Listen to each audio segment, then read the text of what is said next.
2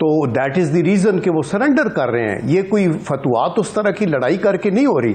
جیسے ارشاد عارف صاحب نے بھی ٹھیک فرمایا کہ اگر نارتھ کی سائیڈ کے اوپر اس طرح فری رن اوور ہے جہاں کے پہلے مزاحمت ہوتی تھی، تو باقی تو it's a question of time now. اور دوسری بات یہ ہے کہ اشرف غنی صاحب بھی اگر دور رس سوچ ہو تو ان کو سمجھ ہونی چاہیے کہ یو آر نائدر ہیئر نار دیئر. آپ جس طاقت نے آپ کو یہاں پراکسی کا بنا کے یا آگے آپ کو کٹ پتلی بنا کے کیا ہوا تھا، آپ کی تو کوئی بیسس نہیں ہے. یہ بڑا امپورٹنٹ پوائنٹ آپ نے ریز کیا جنرل صاحب کہ اشرف غنی صاحب نہ یہاں ہیں نہ وہاں ہیں، لیکن ہم اپنی حکومت کی جو پالیسی دیکھ رہے ہیں اس میں یہ واضح ہو رہا ہے کہ ہمارے لیے افغانستان کے تمام فریقین برابر ہیں، کوئی فیورٹ نہیں ہے. تو ایک بریک لیتے ہیں اور اندلیب صاحبہ سے جانیں گے کہ why we are more tilt towards جو محل ہے صدارتی محل ہے کابل کا، اس کی طرف ایک بریک کے بعد اس پہ بات کرتے ہیں.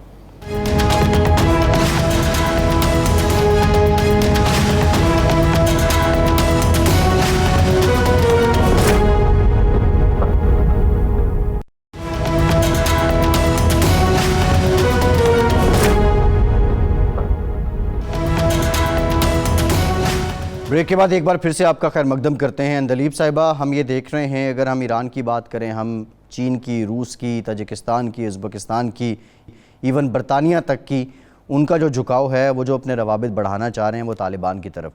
لیکن پاکستان کی جانب سے کنسسٹنٹ ایک پوائنٹ آ رہا ہے کہ ہمارا کوئی فیورٹ نہیں ہے، ہمارے لیے تمام فریقین برابر ہیں. آپ نہیں سمجھتی، جیسے جنرل صاحب بھی کہہ رہے تھے کہ اشرف غنی صاحب کی اپنی سٹینڈنگ ایک کنفیوژن ہے، ابہام ہے، تو ہمیں اپنی پالیسی کو کچھ کلیئر کر دینا چاہیے اور ہمیں انہی لوگوں کے ساتھ روابط بڑھانے چاہیے جن کے ہاتھ میں افغانستان کا مستقبل نظر آتا دکھائی دے رہا ہے. شکریہ جی. سب سے پہلی بات تو یہ ہے کہ جھکاؤ کا جو لفظ ہے نا وہ ہی سب سے بڑا پرابلم ہے.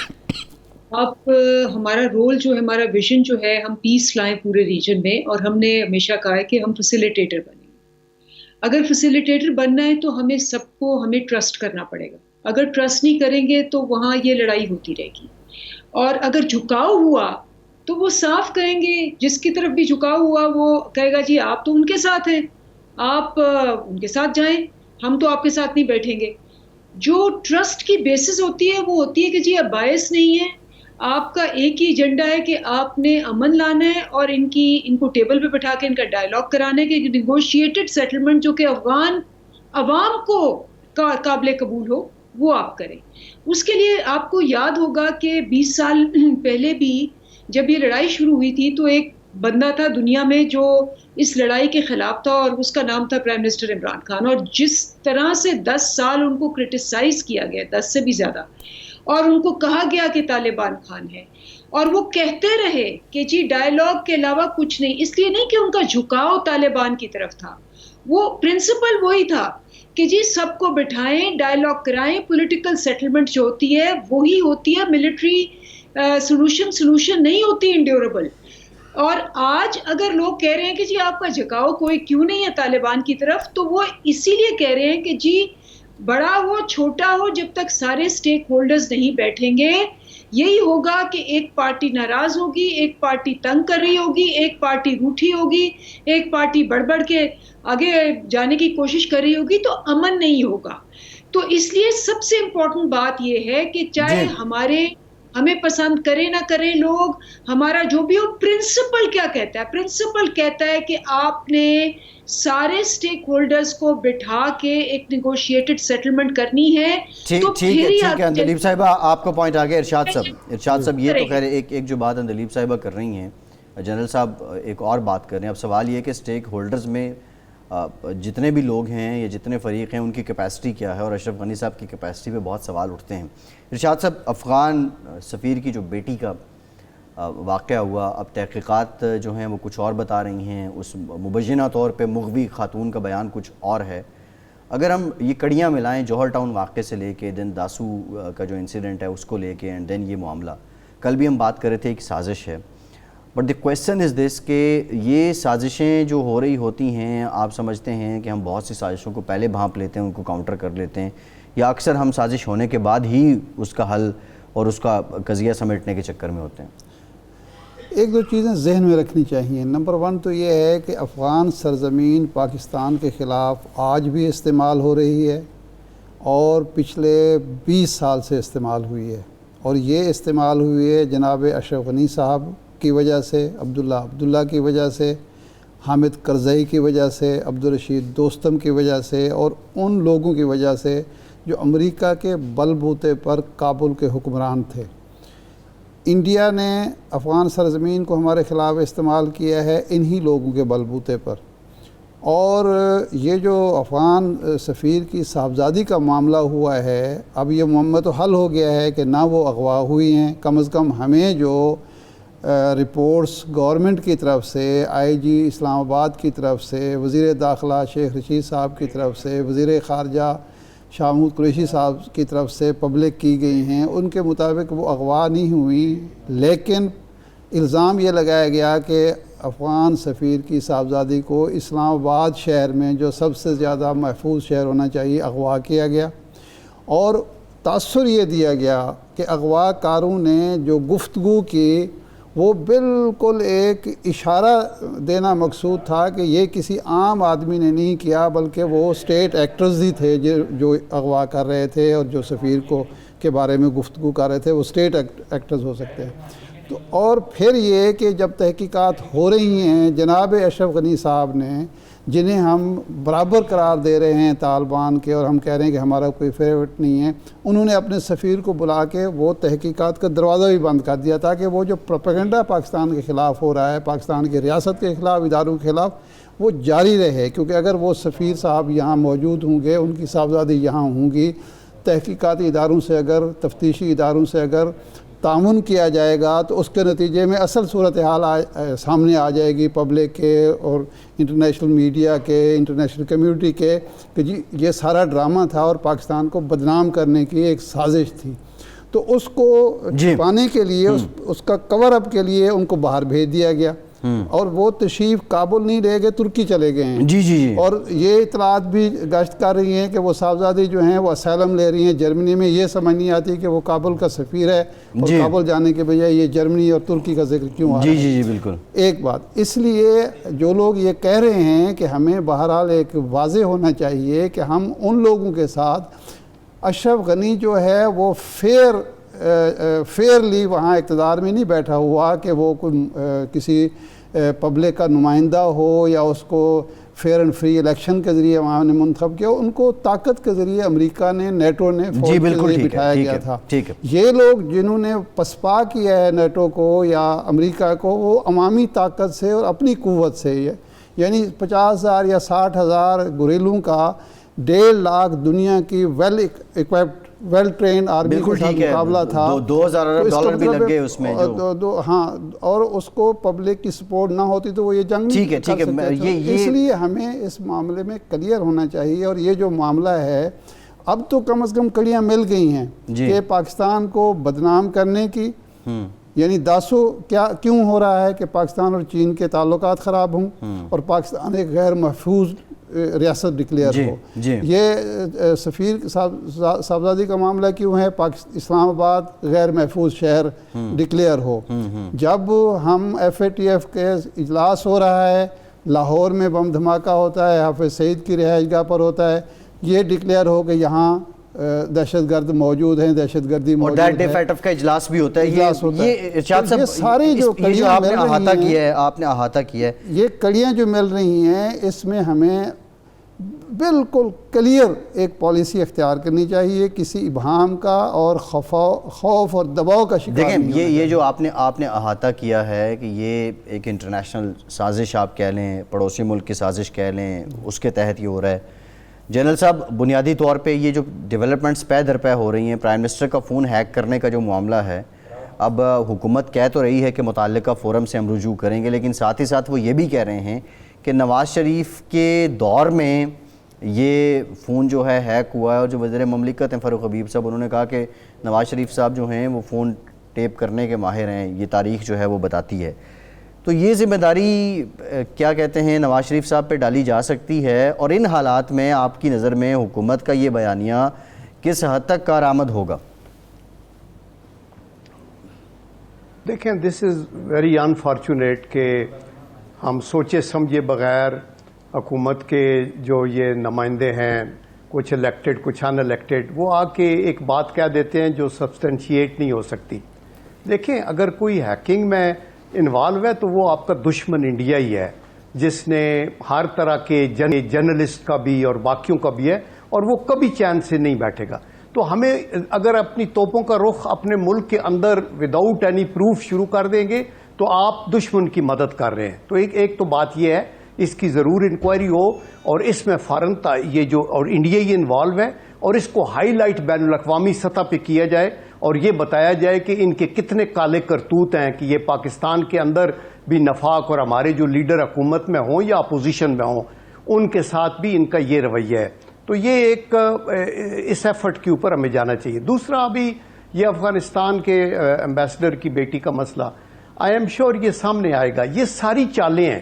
میں تو یہ بھی سمجھتا ہوں کہ آج عید کے دن جو راکٹ بھی فائر ہوئے ہیں نا کابل میں آئی ڈونٹ تھنک سو کہ طالبان نے کیے ہوں گے. یہ بھی کوئی ایک قسم کی بدنام کرنے کی بات ہے چونکہ طالبان کو وہ کرتے ہیں اور پھر طالبان کو لنک کرتے ہیں پاکستان کے ساتھ.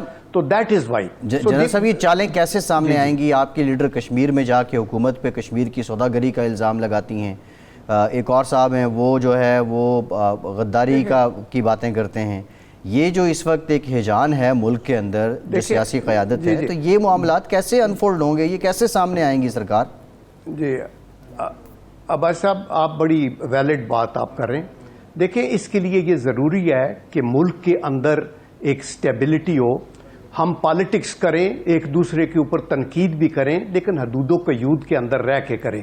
یہ سب پہ اپلیکیبل ہے. میں کوئی ایک پارٹی کی بات نہیں کر رہا لیکن انفارچونیٹلی ہم دست و گریبان ہو جاتے ہیں اور اس طرح ٹریٹ کرتے ہیں ایک دوسرے کو جیسے ہم کسی کو غدار کہہ دیا کسی کو کہ یہ جی ایک قسم کے ذاتی دشمنی ہے اور آپ اس سیاسی مخالفت ہوتی رہتی ہے. ہم آپس میں ملتے بھی ہیں. آپ کا ورکنگ ریلیشن شپ اپوزیشن سے رہتا ہے لیکن آپ کٹی کر کے بیٹھ جائیں تو پھر مسائل یہی ہوں گے. افغانستان کا ایشو ہو یا کشمیر کا ایشو ہو یا ہمارے نیوکلیئر کا مسئلہ ہو یا سی پیک کا مسئلہ ہو اس کے اوپر ہم متحد ہو کے بحیثیت قوم.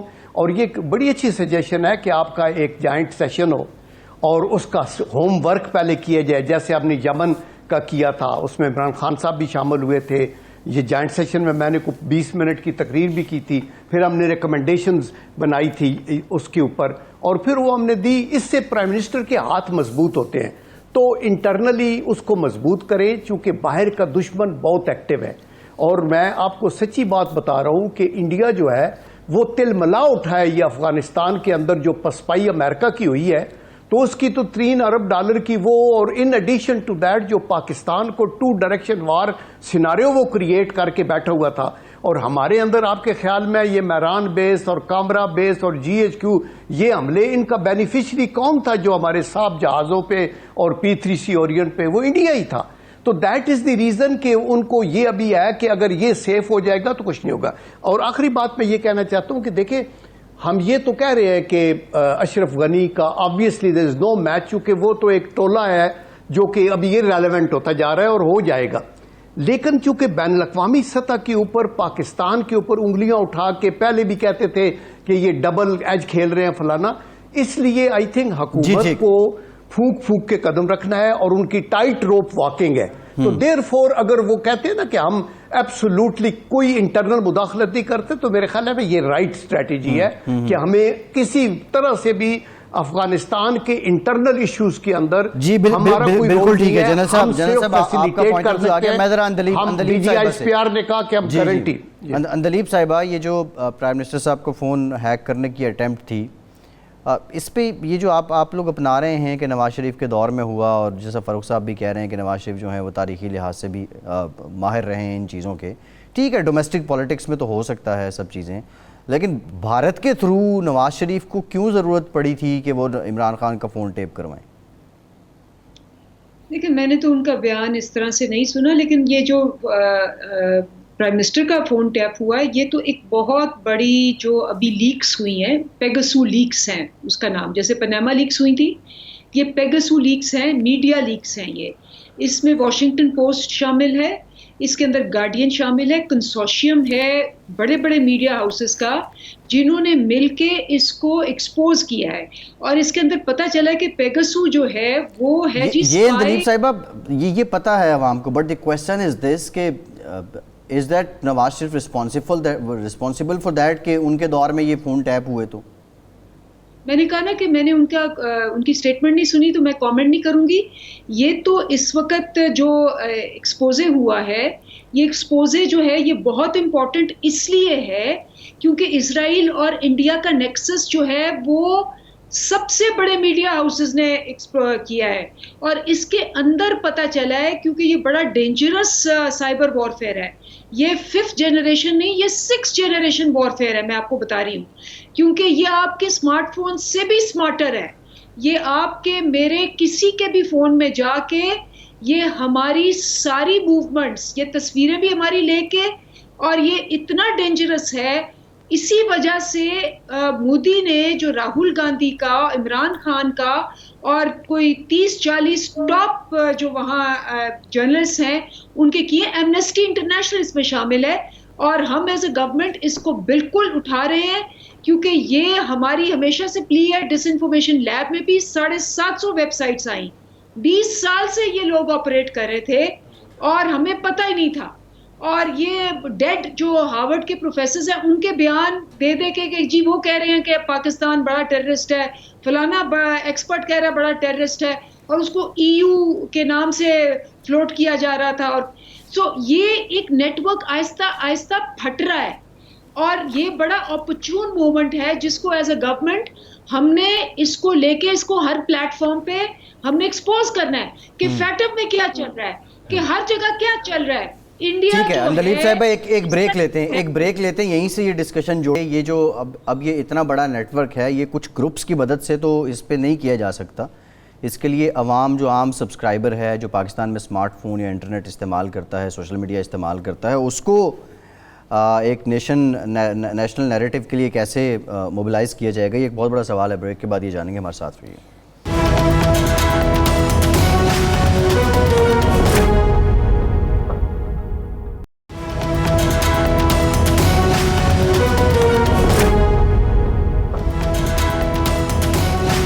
بریک کے بعد ایک بار پھر سے آپ کو خوش آمدید کہیں گے. ارشاد صاحب, بریک سے پہلے بھی ایک پوائنٹ رکھا تھا کہ یہ جو اس وقت ایک ورچوئل وار یا سائبر وار جو ہے, اس کو کاؤنٹر کرنے کے لیے کچھ گروپس کی مدد سے تو شاید ہم اس کو ٹیکل نہ کر سکیں. ایک قومی بیانیہ اور عام لوگوں کو اس کے لیے متحرک کرنے کی ضرورت ہے.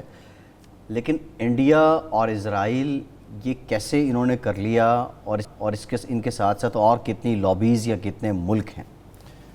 دیکھیں, انڈیا کو جو ایک ایڈوانٹیج حاصل ہے اس کو ذہن میں رکھیں. ایک تو امریکہ اس کا دوست ہے. روس کی شکست و ریخت کے بعد امریکہ نے بھارت کو گود لے لیا, چائنا دشمنی میں اور پاکستان دشمنی میں یا مخالفت میں.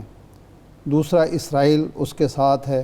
اور تیسرا ایڈوانٹیج اس کو یہ ہوا کہ جو امریکہ کی سلیکون ویلی میں انفلوئنس ہوا بھارت کا, بھارتی نژاد نوجوانوں کا, وہاں جو بنگلور اور سلیکون ویلی کے درمیان ایک ربط ضبط ہوا, اس کا بہت زیادہ فائدہ ہوا ہے.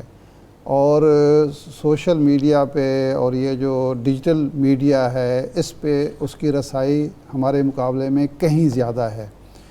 اور یہی وجہ ہے کہ آپ کی ہر سال ہزاروں جو ویب سائٹس ہوتی ہیں یا اکاؤنٹس ہوتے ہیں وہ آپ کے ڈیلیٹ بھی ہو رہے ہوتے ہیں, بلاک بھی ہو رہے ہوتے ہیں, صرف انڈین انفلوئنس کی وجہ سے.